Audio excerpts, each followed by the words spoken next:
je vais appliquer une base de maquillage sur tout l'ensemble du visage, car pour nous les maquilleurs, c'est la chose la plus importante, c'est de bien hydrater la peau. Car souvent, quand on hydrate mal, ici aux ailes du nez, on a tendance à peler quand on met le fond de teint. Voilà, c'est pour ça que c'est très important de bien hydrater la peau. C'est ce qui va permettre au maquillage de tenir toute la journée et d'avoir un effet vraiment naturel. Et de préférence d'attendre quelques minutes. Souvent, je conseille d'appliquer la crème juste après la toilette, le temps de prendre le petit déjeuner, comme ça elle a le temps de bien pénétrer. Voilà. Et pas hésiter aussi de mettre dans le cou.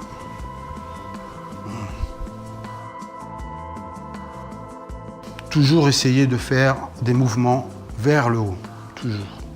Ça permet de remonter les volumes. En maquillage, de toute façon, tous les gestes, c'est vers le haut. Monter, c'est rajeunir, descendre, c'est vieillir. Et là, j'attends quelques minutes avant d'appliquer le fond de teint.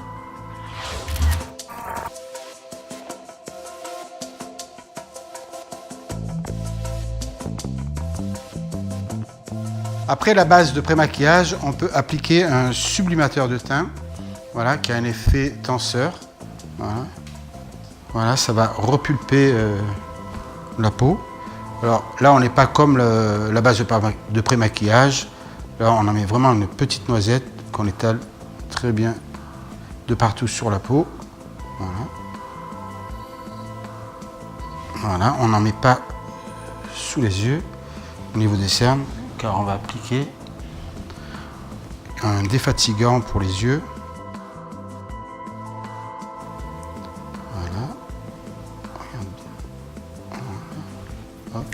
Qu'on applique et on tapote très légèrement pour faire pénétrer le produit. Voilà. Et là, notre base est prête.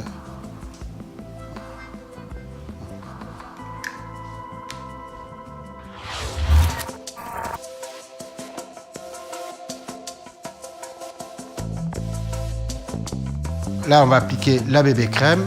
Alors, l'avantage de ce produit, c'est qu'il s'adapte à tout type de carnation. Voilà. Alors, on va éviter, bien sûr, d'en mettre sous le cerne. Comme ça, on évite de faire un cumul de matière entre la bébé crème et l'anti-cerne. Oui, j'en mets vraiment très peu, vraiment que sur les petites rougeurs. Voilà.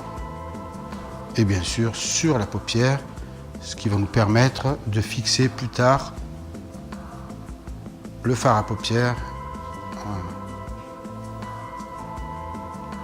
Alors on aurait pu appliquer bien sûr la CC crème si le modèle avait eu beaucoup d'imperfections, parce que la CC crème reste quand même un produit beaucoup plus couvrant.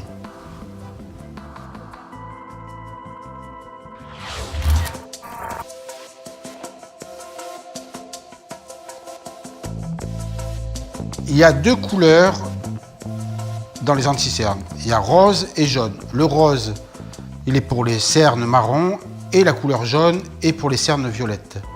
Alors, il est important de savoir de prendre toujours un anti-cerne, un ton en dessous de la couleur de la peau. Parce que les couleurs claires font apparaître la lumière et les couleurs foncées enfoncent. Quand on sait ça, on peut modifier complètement un visage. On met et après, très légèrement, avec le doigt, on estompe sans trop étirer. Pardon. Alors il faut qu'on voit minimum la différence de couleur. Et ensuite, quand on va poudrer, les couleurs vont s'estomper.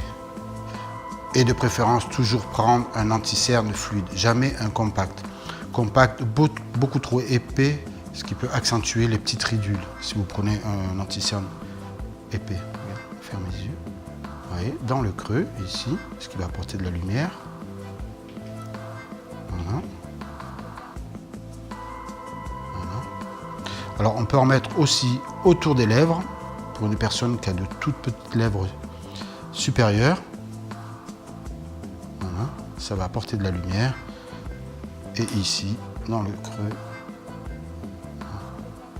on estompe bien sûr. Voilà.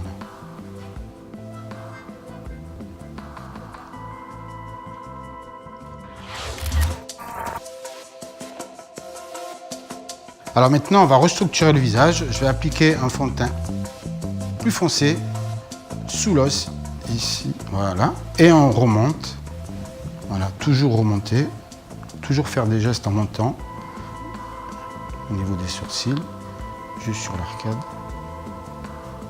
Pour ne pas hésiter d'en mettre, comme j'ai dit tout à l'heure, pas mal, parce que dès qu'on va poudrer, ça va s'estomper.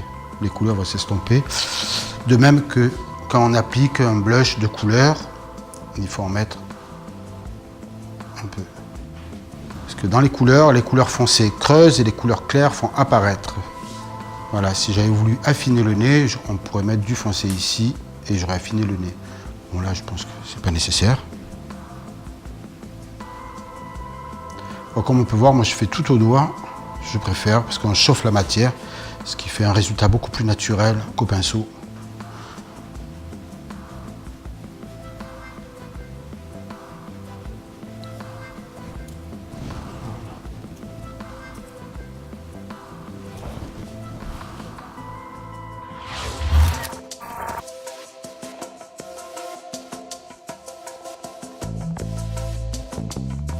Alors maintenant, je vais appliquer un peu de crème sur les lèvres qui va permettre de bien hydrater les lèvres.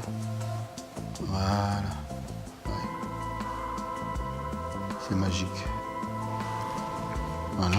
Et pendant ce temps, je vais poudrer. Étape très importante chez un maquilleur. Voilà. La poudre va nous permettre de fixer et de matifier le teint.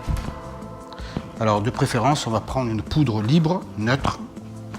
Alors moi je l'applique au coton. Et oui, je fixe, j'appuie. Voilà.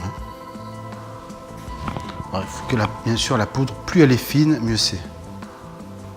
Voilà. On va bien sûr poudrer les paupières. C'est ce qui va permettre de faciliter un dégradé. Comme ça le fard il va bien se dégrader. Sinon, si c'est mal poudré, ça va faire des taches.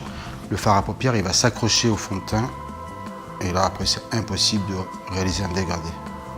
Alors, il est préférable d'appliquer la poudre à la houppette ou au coton, comme je fais, qu'au pinceau. Car au pinceau, la poudre, elle reste en surface. Et là, comme on peut voir, je fixe vraiment, j'appuie très légèrement. Voilà. Et là, c'est bien poudré de partout. Voilà. Et là, comme on peut voir, la lèvre est bien hydratée. Voilà, elle a bu toute notre crème. Voilà. Et là, notre teint est fini. On va passer au maquillage.